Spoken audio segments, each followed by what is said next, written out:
Greetings, my name is Paul Friedman. I'm founder of the Marriage Foundation, and you've come to the right place. The topic is what to do when your wife is mad at you and won't talk to you. These are kind of two separate topics, but they're very closely associated.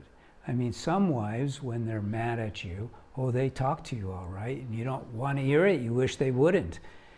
But the real problem here is not what to do.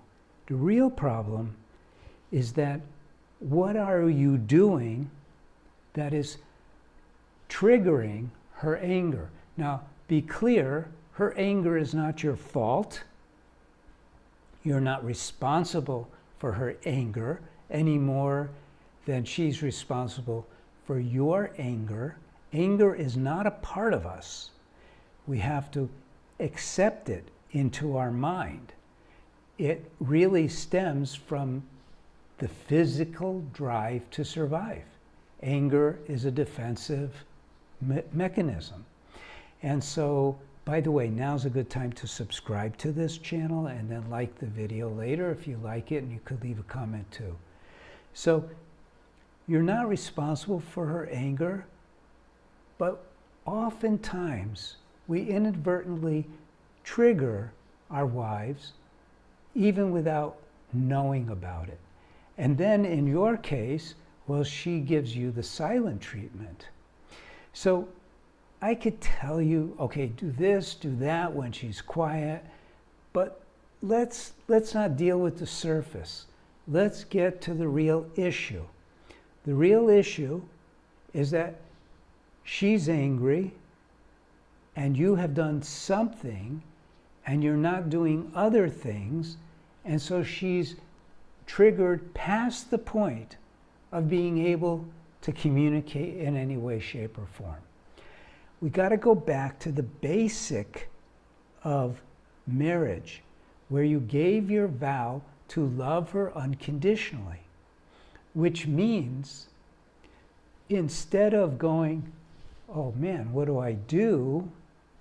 Which is all about yourself, you go, oh my God, my poor wife is suffering so much so that she can't even verbalize what's going on for her. And what you have to do to really change the dynamic in your marriage relationship is you have to come from a place of compassionate understanding. That doesn't mean you coddle her. That doesn't mean that you embrace her anger.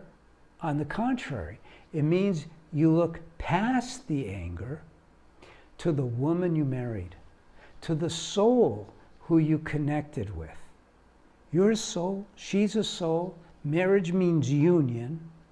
That bridge of communication is not where you're able to speak better or handle yourself better in a conversation.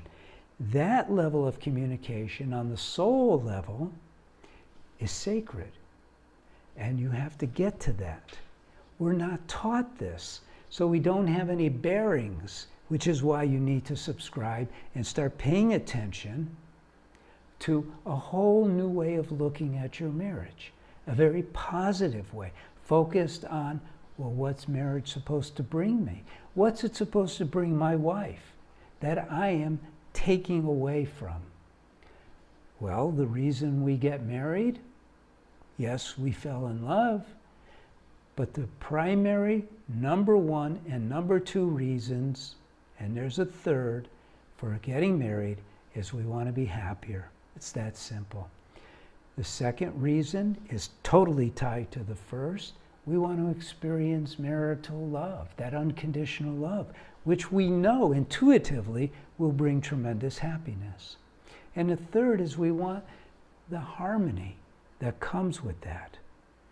It's so deep, it's so beautiful, but we're taught all this weird stuff of, well, you know, you can't coddle her, you have to set boundaries, all this nonsensical stuff. It doesn't help your marriage. You want the perfect marriage. And you don't have to be perfect to have a perfect marriage. But it's just like driving a car, you might say. You don't get a Lamborghini and get in it and drive when you're 15 years old and learning how to drive, or that's going to be wrapped around a tree.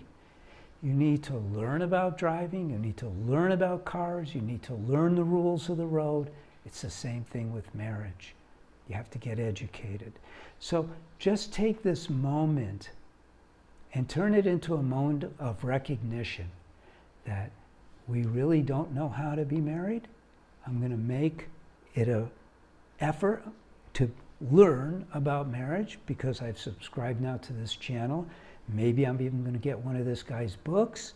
Maybe I'm going to take the course. I don't know, but he makes sense, and I do make sense. You know, I used to be a divorce mediator. Then in 2001, a couple asked me to help them save their marriage based on communication. Is that a coincidence? And I discovered communication is a part of it, but it's much deeper than the surface communication. And they discovered it too. They're still happily married, and we're talking about almost 25 years ago. We're here for you at the Marriage Foundation. Go to our website, download the 10 top do's and don'ts. You'll discover, whoa, I've been doing this wrong. And start learning about marriage. You deserve to have a real marriage. A real marriage delivers unbelievable happiness, unbelievable love, and unbelievable harmony. And that's what it's designed for. There's no reason why you can't have it too. I'm Paul Friedman. I founded the Marriage Foundation. Visit again. God bless you. God bless your wife. God bless your family. Take care and thank you.